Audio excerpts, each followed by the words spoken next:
Bonjour tout le monde, on se retrouve aujourd'hui dans un update bien normal, mais avec 3 livres que j'ai lus beaucoup plus récemment, beaucoup plus rapidement, sauf peut-être pour un, et que j'ai tous vraiment aimé.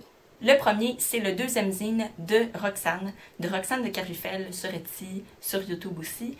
Et ça fait partie d'une série, je sais pas si le sujet va rester le même, mais c'est le volume 2. Et là, on parle de temps, de prendre son temps quand on voit que tout autour de nous va plus rapidement, qu'on se sent mal parce qu'on essaie de se presser et que dans le fond, chaque chose arrive dans son temps et qu'il faut se calmer le pompon. Le zine a été publié en avril 2018, mais il reste des exemplaires sur la boutique de Roxane, donc si vous voulez aller jeter un coup d'œil, c'est vraiment chouette. Et l'emballage, quand vous le recevez, c'est vraiment cute aussi. C'est un petit plus quand même. Donc à l'intérieur, on va retrouver des dessins, bien sûr, c'est une illustratrice. Les touches de couleur au début qu'elle a utilisées. Puis ensuite, les dessins vont être accompagnés toujours d'un petit peu de texte qui va contextualiser la journée où elle a dessiné. Qu'est-ce qui se passe, c'est quoi ses réflexions, etc. Je ne vais pas trop vous en montrer. Le dessin de Roxane s'est tellement amélioré. Il était déjà beau avant, mais là, le travail du détail est beaucoup plus présent. De voir ça dans son dessin, c'était vraiment chouette. Fait que, par exemple, ici, là, magnifique. Et ma page préférée, c'est probablement celle-ci. Je vous en montre au moins une, bien, parce que ça vaut la peine. Donc, allez encourager Roxane, je la félicite encore, c'est super beau. Et puis, je vous mets le lien de sa boutique en barre d'informations.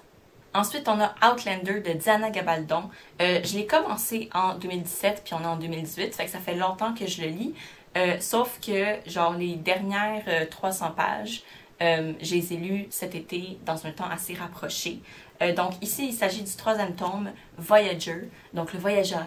Je dirais que les premières comme 200 pages sont vraiment plus longue parce qu'on voit Claire, le personnage principal, dans le temps présent d'où elle vient, puis elle est docteur, puis tout ça, puis nous on veut rien savoir de ça parce qu'on veut juste la voir avec Jamie. Mais finalement, je suis contente d'avoir lu cette première partie parce que ça nous permet d'être mise en contexte de toute leur vie. Puis ce que je remarque, c'est que Diana Gabaldon écrit vraiment au jour le jour leur aventure, comme il n'y a pas une journée, tu sais j'exagère, mais ça vous donne une idée, il n'y a pas une journée qui n'est pas décrite minutieusement et tout ça. Et moi, c'est quelque chose que j'apprécie dans les romans historiques, dans les fictions historiques. Une écriture vraiment détaillée, où il y a beaucoup de descriptions, où on s'allonge sur certains événements, mais que les événements, moi, je les trouve encore intéressants, mais qu'on s'allonge dessus. Ça, c'est quelque chose que moi, j'apprécie, mais je sais que beaucoup de personnes n'aiment pas particulièrement ce genre d'écriture. Donc, je pense qu'il y a des romans historiques qui sont pas imbibé de ce style d'écriture, mais je ne les ai pas trouvés. Moi, tous les romans historiques que j'ai lus jusqu'à présent, ou les fictions historiques, c'est très long et fleuri et détaillé, plein de nanan. Fait que je me vois dans mon élément. En plus de la romance, c'est le fun pour une fille célibataire, ça fait comme « Ah, de la romance! » Fait que ouais, j'ai eu un bon moment, c'était vraiment rocambolesque. Les critiques que j'ai lues, c'était « Ah, ça change trop d'endroits, de lieux, parce qu'il change beaucoup de place. » Puis c'est comme too much, puis ça donne la misère à suivre. Puis j'ai trouvé au contraire que, oui, on change beaucoup de place, mais à chaque fois qu'il change de place, l'auteur prend le temps d'établir la scène, de décrire les choses, de nous placer dans le lieu avec les personnages. Fait que j'ai jamais trouvé ça too much. C'était bien dosé. Ça n'arrêtait pas de bouger, mais peut-être plus comme cette partie-là. En tout cas, non, pas mal plus que ça, là, mais bon, c'était vraiment bon, ok? Fait que là, j'ai hâte de commencer le 4e. J'avais peur de pas aimer la suite d'Outlander parce que j'ai eu plein de commentaires mitigés sur Goodreads. Mais finalement, j'ai aimé ça, fait que je suis contente. Ça me fait quelque chose à lire, comme une série. J'aimerais ça avoir une série à lire, puis là, ben, j'ai trouvé. Et le tout dernier, c'est un énorme coup de cœur. C'est Just Kids de Patti Smith, qui est encore en vie, by the way. Je me suis abonnée tout récemment à son compte Instagram. Je pense qu'elle est dans la 70aine. Là. Et puis, Just Kids, c'est l'histoire de Patti, qui est chanteuse dans un groupe de rock dans les années 70-80. Et puis, c'est l'histoire de sa jeunesse avec Robert Mapplethorpe.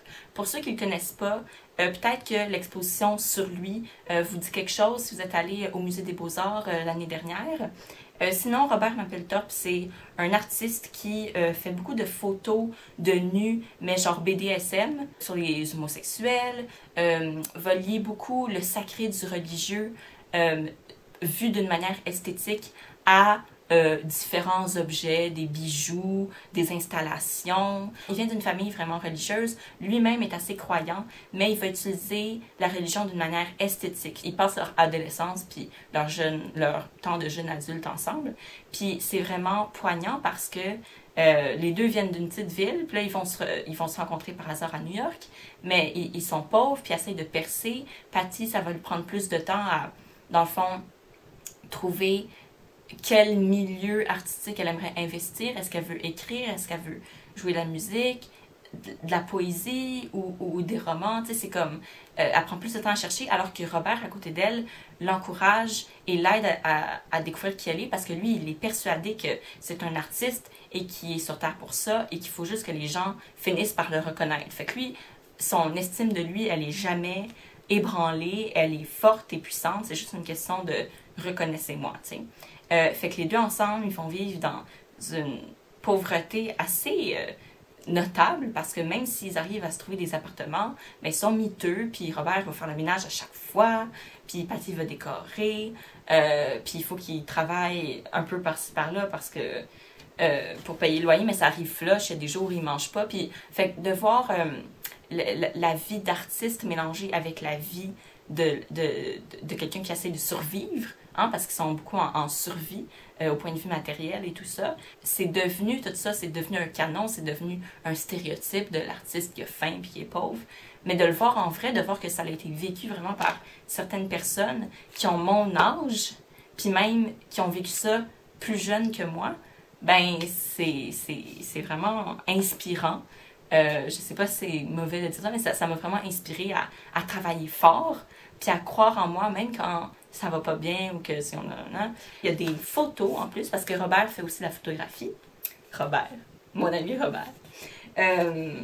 Puis c'est vraiment beau. Puis ouais, je suis comme tombée en amour avec ces personnes-là. Robert est décédé. Patty est encore en vie. Il y a plein de monde qui sont décédés.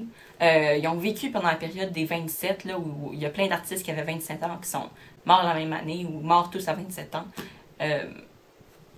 Bref, en tout cas, c'est touchant, puis c'est bien écrit.